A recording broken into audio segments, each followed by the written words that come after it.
이 시간 묵상하심으로 수요 사경회를 하나님 앞에 올려드리겠습니다. 함께 기도하겠습니다.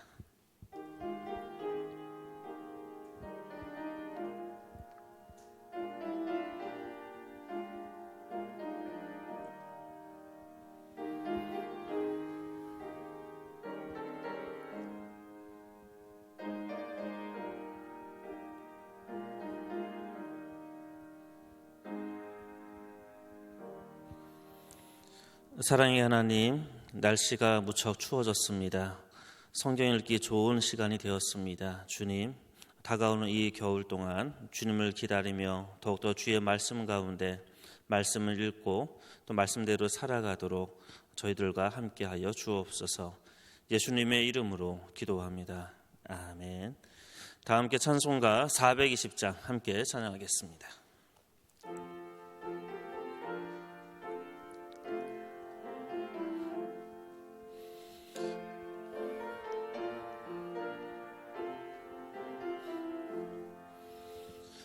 너 성결케 위해 늘 기도하며 너 주 안에 있어 늘 성경 보고 온 형제들 함께 늘 사귀면서 일하기 전마다 너 기도하라.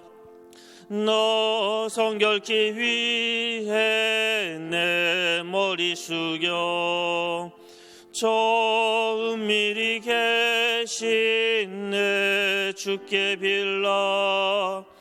주 사귀어 살며 주 닮으리니 널 보는 이마다 주 생각하리. 너 성결케 위해 주 따라가고 일 다급하여도 당황치 말고 참 즐거울 때나 또 슬플 때나 너 주님만 믿고 늘 따라가라. 너 성결케 위해 늘 기도하며 내 소원을 주께 다 맡기오라. 너 성령을 받아 주 섬겨 살면 저 천국에 가서 더 잘 섬기리. 아멘. 오늘 우리에게 주신 하나님 말씀 사무엘하 13장 29절의 말씀입니다. 사무엘하 13장 29절의 말씀을 우리 한 목소리로 같이 읽도록 하겠습니다. 함께 읽겠습니다. 압살롬의 종들이 압살롬의 명령대로 암논에게 행하매 왕의 모든 아들들이 일어나 각기 노새를 타고 도망하니라. 아멘. 오늘 이 시간 함께 인사하기 원합니다. 네, 하나님은 살아계십니다. 네, 하나님은 살아계십니다. 날씨가 많이 추워졌습니다. 날씨가 많이 추워져서요. 네, 밖에 나가지 않고 집에서 성경 읽기에 참으로 좋은 시간이 되었습니다. 가을도 참 날씨가 좋지요. 선선하게 창문을 열어놓고 성경 읽기 참 좋은 시간이고요. 여름은 에어컨 바람에 시원한 바람을 맞으면서 성경 읽기 참 좋은 시간입니다. 또 봄은 어떻습니까? 나른한 기운이 있지만 꽃향기 맡으면서 성경 읽기 참 좋은 시간입니다. 365일 늘 성경을 읽기 참 좋은 시간들인데 많이 성경 읽고 이 대림절날 하나님을 예수님의 오심을 기다리며 주의 말씀 가운데 함께하는 저와 여러분 되었으면 참 좋겠습니다. 지난주에는 저희가 신목사님의 말씀을 함께 좀 들었고요. 개인적으로 참 은혜를 받았던 시간입니다. 2주 전에 그러니까 저하고 함께 나눴던 그 말씀은 이제 밧세바에 대한 이야기를 좀 함께 나눴었거든요. 기억이 좀 이렇게 잘 나실 겁니다. 밧세바에 대한 이야기는 우리가 너무나 잘 알고 있기 때문에 그렇습니다. 밧세바 이야기의 핵심은 이거였습니다. 성공한 중년의 한 사람이 단순한 성적 일탈을 이야기하는 내용이 아니다라고 말씀을 드렸지요. 밧세바 이야기의 가장 큰 핵심은 무엇입니까? 권력을 갖고 있는 사람이 이 권력을 하나님이 원하시는 방식으로 쓰지 않고 자신의 욕망과 자신의 욕구를 충족하는 방향으로 이 권력을 썼기 때문에 우리 하나님께서 그것을 심히 안 좋게 하나님 눈에 악하게 보았다. 이게 이제 지난 시간에 함께 나눴던 말씀입니다. 그리고 나서 이제 13장에 들어오면서 우리는요, 밧세바 사건에서 파생되어지는 여러 가지 그 결과들을 이제 만나게 될 겁니다. 사실 그 바로 직전에는 이런 내용이 나오죠. 솔로몬이 출생하게 되어지고요.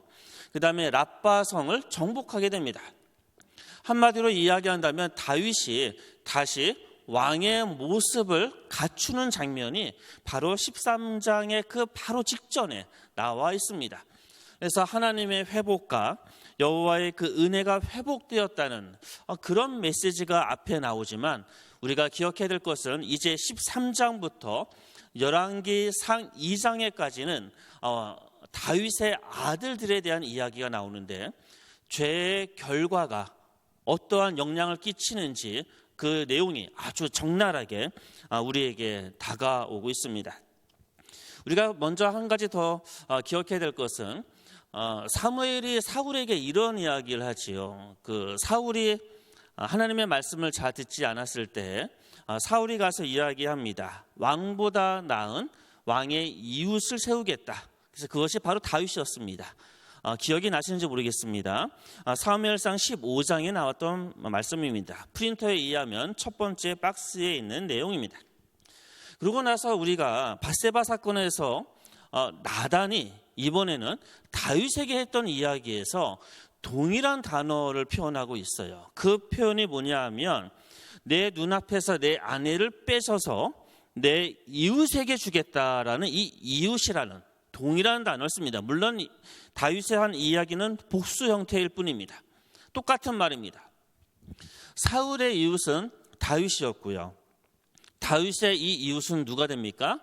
우리가 너무나 잘 알고 있는 것처럼 압살롬이 되어질 겁니다. 이제 그 이야기는 아마 다음 시간 정도에 우리가 함께 나눠 보게 될 것 같고요. 오늘은 먼저 13장에 나오고 있는 암논에 대한 이야기를 좀 함께 나누게 될 것입니다.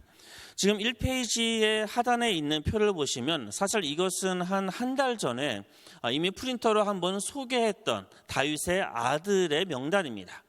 자, 그 아들의 명단을 보면요. 단지 차이점은요. 제가 거기에다가 파란 색깔의 색깔을 덧입혔다는 차이만 하나 있습니다. 왜 파란색을 덧입혔습니까? 암논은 첫 번째 아들이고요. 그 다음에 두 번째 아들은 길르압이라고 하는데 아마 일찍 죽었을 것이라고 많은 성서학자들은 예측하고 있습니다. 그리고 셋째 아들이 압살론이고 넷째 아들이 아도니아입니다. 그런데 한결처럼 첫 번째, 세 번째, 네 번째 아들이요 다 죽게 됩니다. 그리고 10번째 솔로몬이 10번째 아들이거든요. 솔로몬이 이제 왕으로 등극하게 됩니다.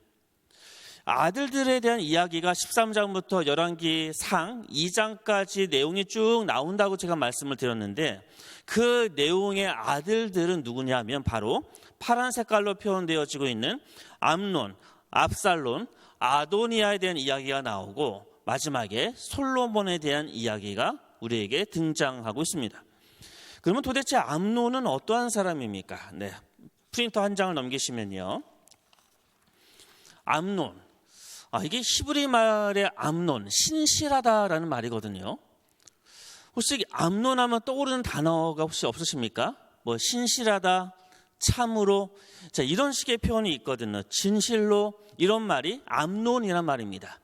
혹시 좀 비슷한 말 뭐 하나 떠오르는 거 없으십니까? 네, 아멘이라는 말하고 같습니다. 이 아멘은 히브리어에서 아람어로 나중에 나옵니다. 그래서 이 암논이란 이 이름은요, 성실한 자, 신실한 자, 아멘인 자라는 뜻입니다. 지금 암논에 대한 다윗의 마음을 한번 느껴보셨으면 좋을 것 같아요. 광야에서 그렇게 흔히 얘기하는 아주 죽을 고생을 하다가 헤브론의 왕이 되었고요. 그리고 하나님의 정말 그 끝없는 은총 덕분에 아들을 낳게 됩니다. 첫 번째 아들을 낳고 나서 다윗이 그한테 이름을 붙여줬어요. 하나님은 정말 신실하시구나. 하나님의 은혜, 나를 버리지 않은, 나를 향한 하나님의 사랑은 정말 신실하시구나. 참으로 하나님은 아멘이시구나.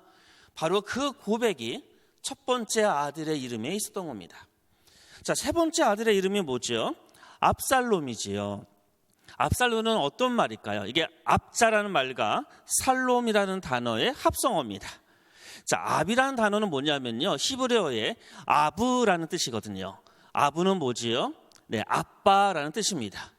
살롬이라는 것은 우리가 너무나 잘 알고 있죠. 평화라는 말이거든요. 그래서 평화의 아버지라는 것이 압살롬의 뜻입니다. 얼마나 그 의미가 탁월합니까?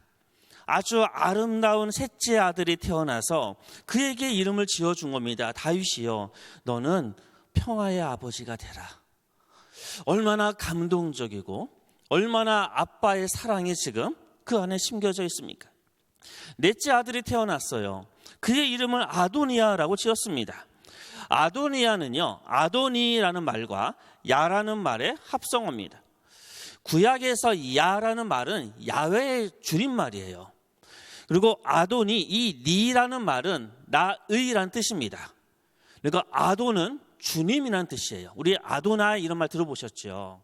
그래서 아도니아는요, 나의 주는 야훼시다. 나의 주는 하나님이시다. 그런 고백이 있는 이름이 아도니아입니다. 한마디로 지금 다윗이요, 아들을 낳았는데 그 아들의 이름 하나하나마다 하나님의 신실하심, 하나님의 그 평화로우심, 하나님의 살롬, 나의 주는 여호와시다라는 이 믿음의 고백이 그 이름에 들어있는 겁니다.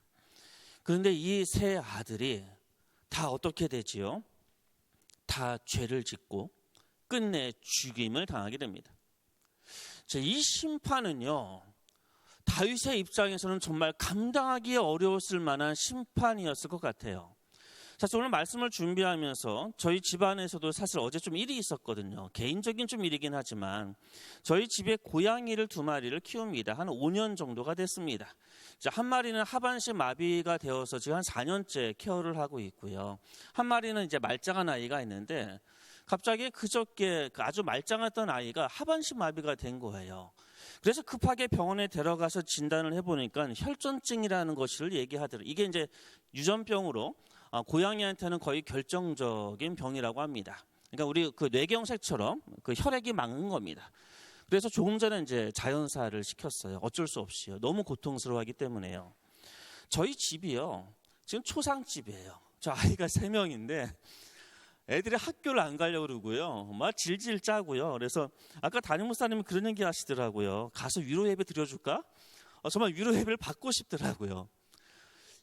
한낱 미물인데 함께 5년을 함께했던 그 시간이 있었기 때문에 그 미물인 그 고양이의 죽음 앞에요, 우리 가족은 지금 마치 상을 당한 것처럼 굉장히 슬프거든요.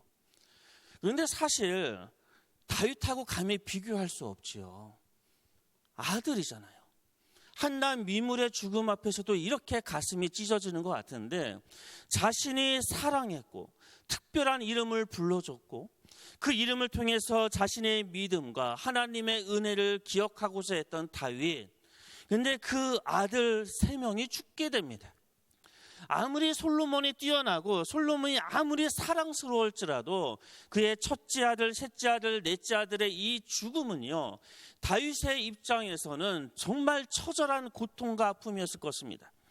그런데 그 죽음의 원인은 무엇입니까? 다윗의 죄였잖아요.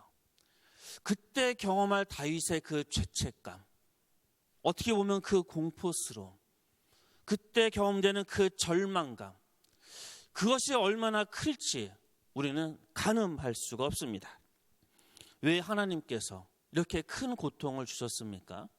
그것은 우리가 처음에 이야기를 나눴던 것처럼 하나님께서 그에게 권력과 권한을 주셨는데 이 권력을 자신의 욕망의 실현을 위해서 타인을 죽이고 간통하고 죄를 짓고 하나님이 원하는 그 방식대로 살아가지 않은 이것을 우리 하나님이 너무나 싫어하시기 때문에 그렇습니다. 그래서 다윗의 이 모습은요, 그래서 우리 이런 기도 조심하셔야 돼요. 우리 아이들이 다윗처럼 되게 해 주십시오. 하나님의 마음에 합한, 여기까지는 괜찮은데 다윗처럼 되게 해달라고 그러면 참 곤란합니다. 그만큼 다윗의 인생의 초반부, 광야에서의 그 어려움과 그리고 아들을 낳고 나서 그의 인생의 후반부, 그의 인생은요 온통 고난 속이었습니다. 물론 전반부의 고난은 하나님의 의를 따라 살아가다 받았던 고난이지만 후반부의 고난은 하나님의 뜻대로 살아가지 못했기 때문에 받는 그 고난이었고, 그 고난은 도저히 비교할 수 없는, 비교 불가한 그런 큰 고통이었다는 것입니다.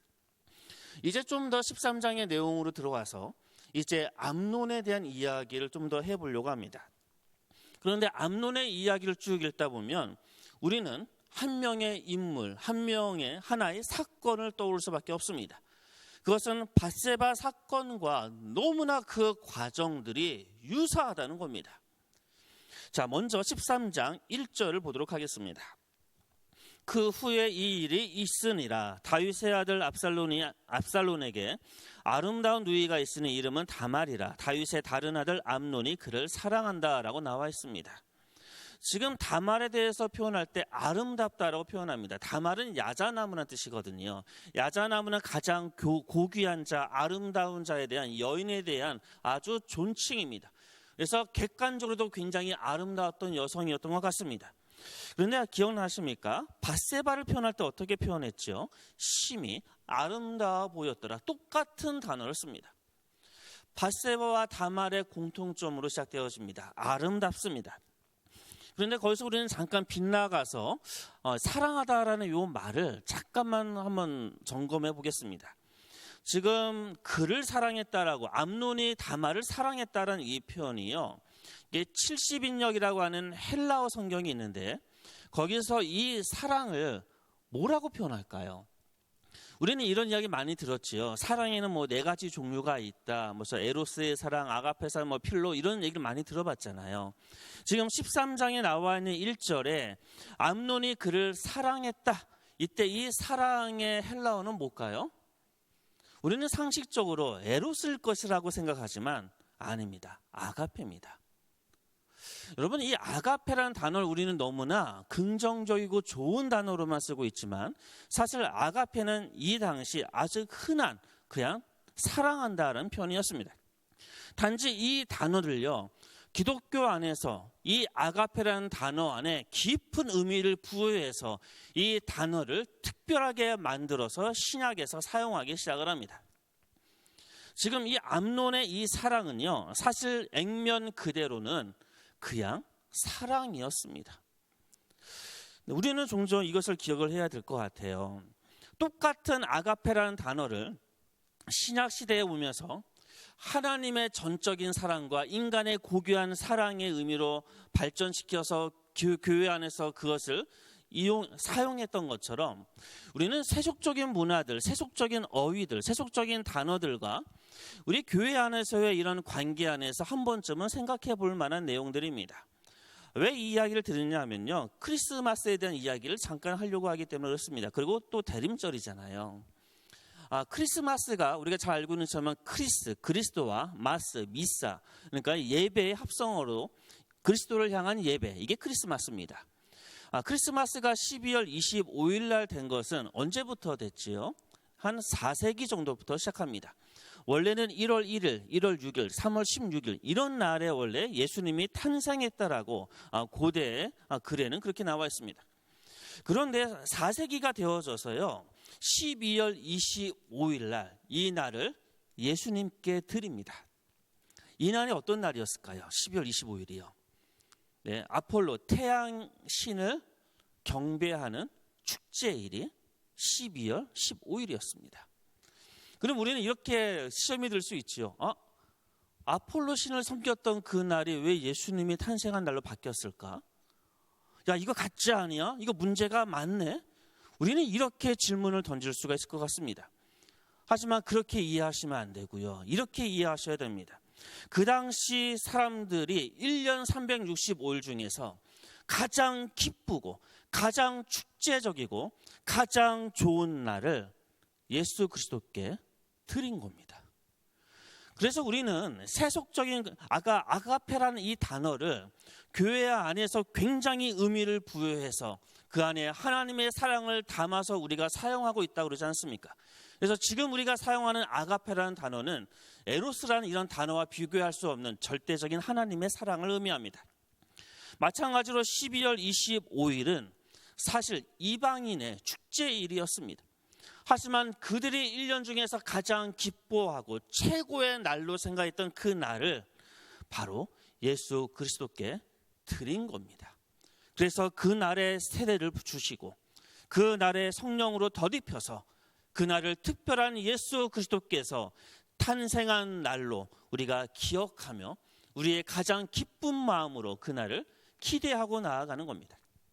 우리는 그렇게 세속적인 문화하고의 관계 속에서 한 번쯤은 그렇게 그냥 적대시하고 단순하게 배타적으로 보는 것이 아니라 그것을 교회 안에서 성령으로 세례를 주어 온전히 하나님의 거룩한 모습, 하나님의 거룩함을 드러내는 데 쓰기를 소원합니다.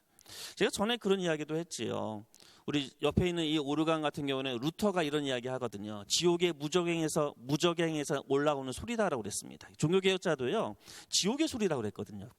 근데 오늘날 교회에서 오르간 소리를 지옥의 소리다 그러면 무식하다, 은혜가 없다, 믿음이 없다라는 얘기 듣지 않겠습니까?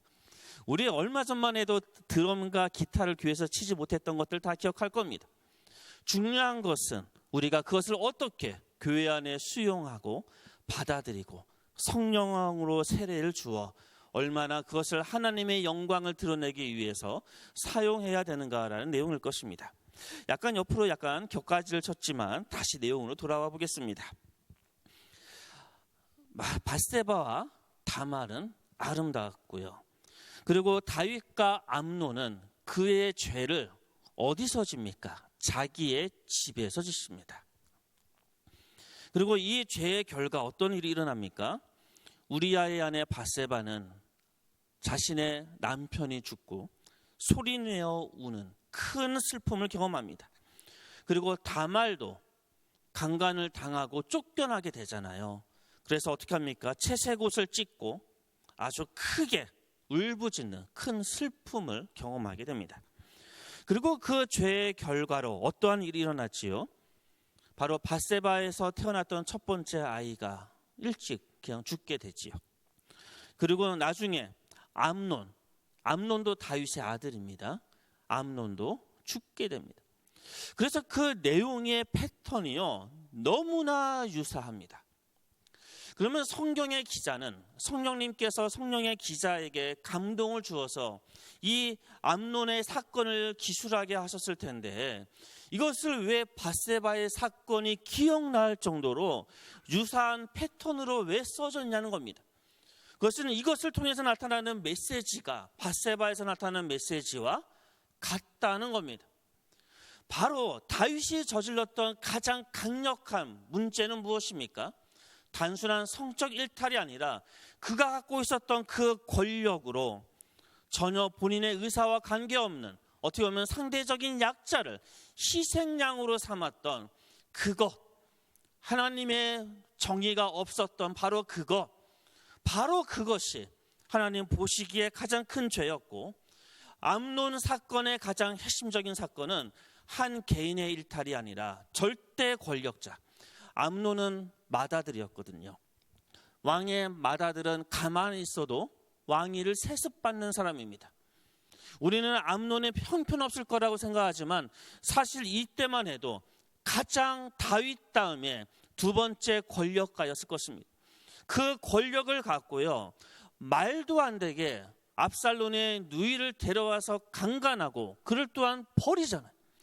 상식적으로 이해되지 않는 죄를 아주 뻔뻔하게 짓게 됩니다. 이게 권력의 남용자들이 하는 죄입니다. 여러분, 권력을 취하고 나서 이 권력에 취하게 되면요, 어떤 일을 하시는 줄 아십니까? 내가 모든 일을 다 할 수 있다라고 착각합니다. 그 모든 일에는 악한 일도 포함이 됩니다. 그래서 역사 속에서 권력자들이 얼마나 많은 살인과 죽음과 학살의 역사가 인류의 역사 안에 가득합니까? 그것은 내가 권력을 갖고 있기 때문에 다 할 수 있다라는 이 생각 때문에 그렇습니다. 지금 암논은 마치 다윗처럼 그렇게 죄를 짓게 됩니다. 우리는 이 모습을 통해서 또 이것을 기억하시면 좋겠습니다. 죄가 유전되는 것인가? 네, 죄가 유전된다 그러면 있죠. 딴 동네 이단으로 가셔야죠. 저쪽 이단에서 이제 주장하는 내용이 죄는 유전된다라는 내용이죠. 근데 그게 왜 이단이냐면요, 예수님께서 요한복음에서 말씀하셨기 때문에 그럽니다. 유전이 아니라고 말씀하시거든요. 그러면 우리는 무엇을 알 수 있습니까? 죄는요, 유전은 아니지만 모방될 수 있다는 겁니다. 우리가 흔히 부모의 뒷모습에서 아이의 모습을 발견한다라고 이야기하지 않습니까? 지금 다윗이 보여줬던 그 모습, 밧세바의 사건을 통해서 보여줬던 그 모습, 그리고 다윗이요, 지금 가장 그 전쟁 중에 아주 신하 중에 신하, 그 용사를 죽이고, 그러니까 그 아내를 간통하고 이것을 무마하기 위해서 그 사람을 죽이고 그 밧세바를 다시 아내로 취하잖아요. 이 말도 안 되는 이 일을 하거든요. 이와 똑같이 지금 모방하고 있는 겁니다. 누가요? 다윗의 첫 번째 아들이. 왜요? 권력에 취해서. 다윗도 권력에 취했기 때문에 자신의 죄를 뭐든지 다 가능하다라고 착각했습니다. 모든 권력과 권위는 온전히 본질로부터 옵니다. 하나님으로부터 옵니다. 이것을 잊어버렸을 때 모든 일이 가능하다는 이 착각 속에 다윗은 죄를 지었고, 그리고 다윗의 죄 짓고 나서요, 여러분 보세요. 그 당시로 돌아가서 다윗이 뭐 벌을 받았습니까? 암논 죽기 전에요. 그냥 밧세바 데려다가 그냥 그 아내 삼았잖아요. 물론 나단이 와서 손가락질하면서 비난은 했지만 뭐 누구 하나 와서 뭐라고 합니까? 뭐 그거에 대해서 뭐 이렇게 책임을 집니까? 뭐 사과를 했습니까? 물론 하나님 앞에 용서를 빌긴 했지만 일반적인 사람이 볼 때는요, 그냥 마음대로 그냥 저렇게 해도 되는구나. 그 아들이 볼 때는 그래, 권력 저렇게 쓰는 거지, 멋대로 써도 나단 그 하나만 좀 조심하면 되지, 이런 생각하지는 않았겠습니까? 물론 이건 저의 상상력이긴 합니다. 지금 암논은요, 다윗의 그 모습을 모방하고 있습니다. 그리고 그 모방을 넘어서 그 죄를 짓는 과정을 보면 암논이 이런 부탁을 해요. 다윗에게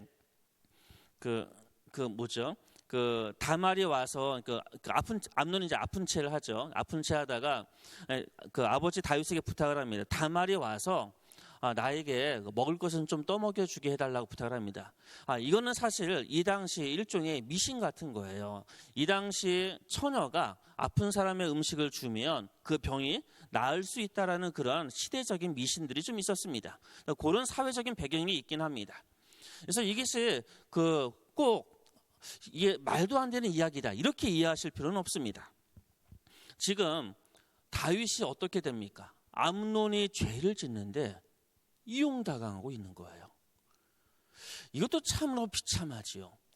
그리고 다윗이 지금 암논을 바라보면서 그 마음이 어땠을까요? 나하고 똑같잖아요. 하는 짓이요.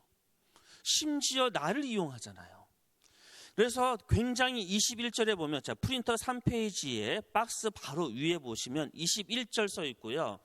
다윗 왕이 이 모든 일을 듣고 노하니라, 화냈겠죠. 그런데 70인역을 보게 되어지면요, 여러 가지 사본들이 있거든요. 성경에는 없지만 21절 다음에 이러한 글이 있다라고 일컬어지는 성경의 사본이 하나 있습니다.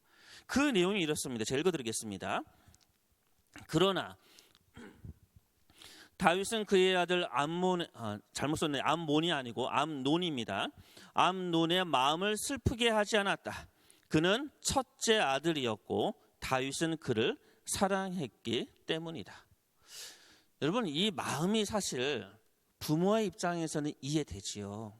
아무리 자식이 나쁜 짓을 해도 내 자식 아닙니까? 그러니까 지금 화는 났지만 그래도 암논의 마음을 슬프게 하지 않고, 왜요? 받아들이고 사랑하기 때문에. 나중에 압살론이 죽었을 때 기억나십니까? 압살론이 죽었을 때 다윗이 너무나 슬퍼하니까 요압 장군이 와서 얘기하잖아요. 우리가 이 반란군을 무찔리고 승리했는데 왜 당신은 슬퍼하고만 있습니까? 라고 얘기하지만 우리는 부모의 입장에서 다윗의 그 슬픈 마음을 우리는 이해할 수 있을 겁니다.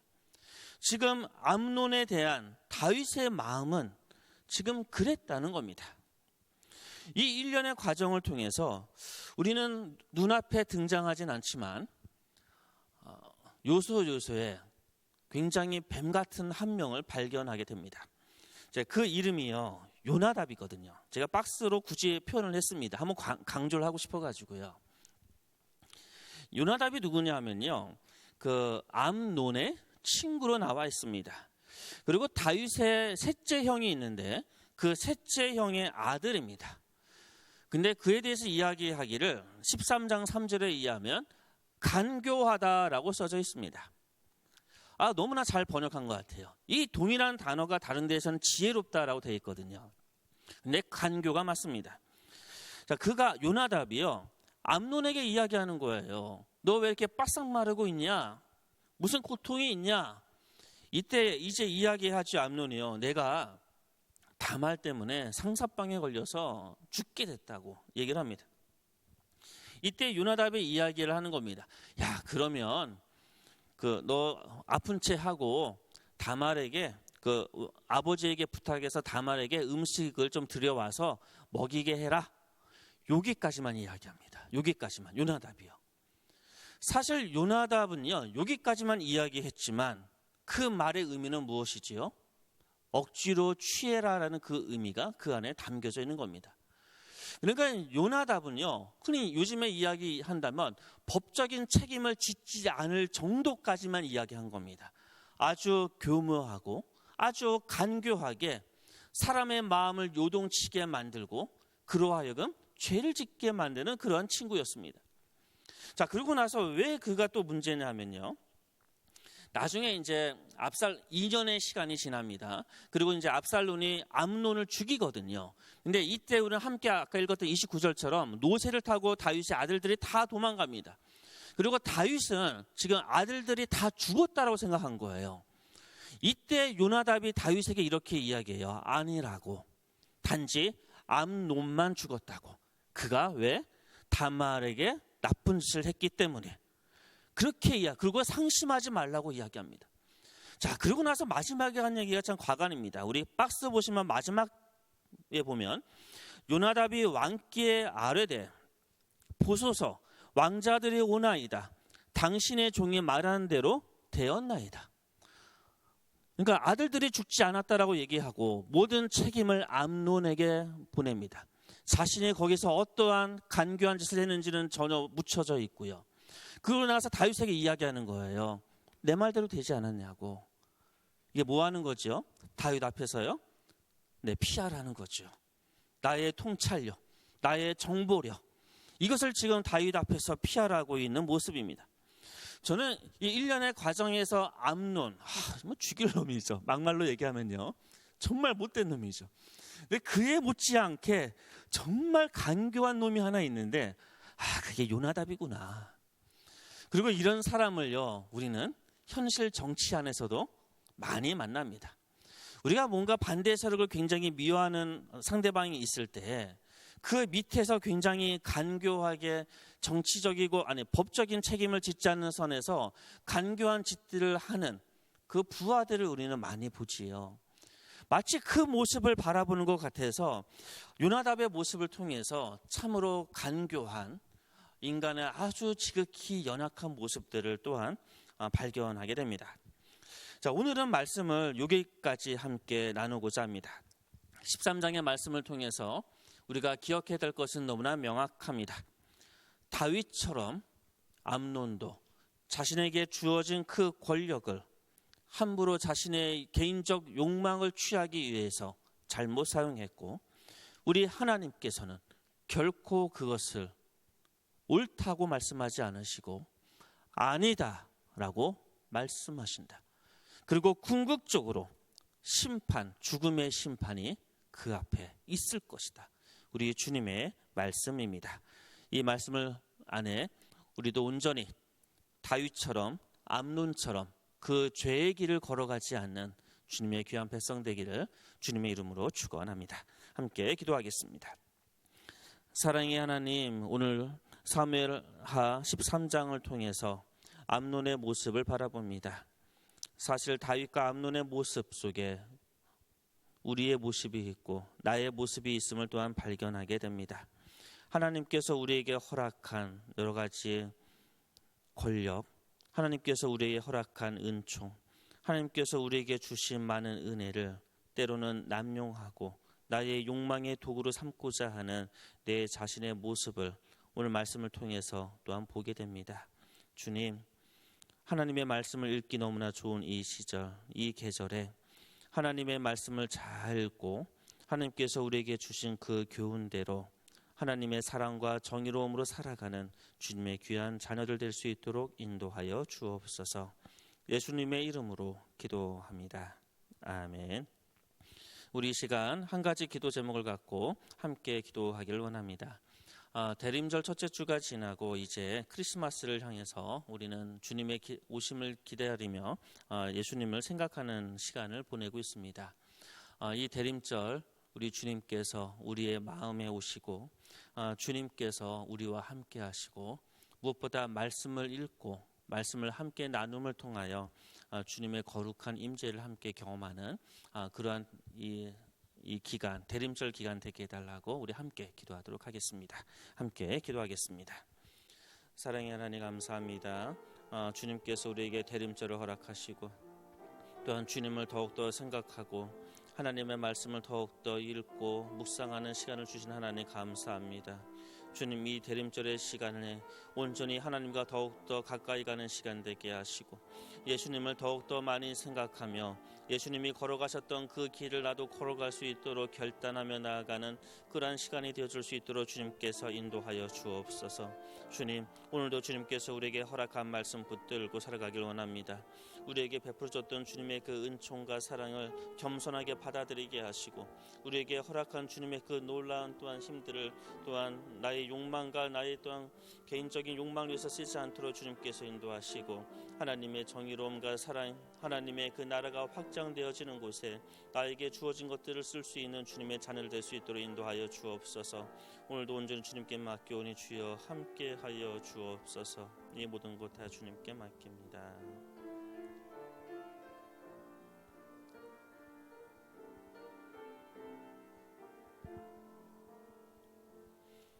사랑의 하나님 감사합니다. 오늘도 말씀 가운데 함께 하시는 주님, 이 대림절의 시간 말씀 가운데 주님을 더욱더 깊게 만나는 시간 될 수 있도록 인도하여 주옵소서.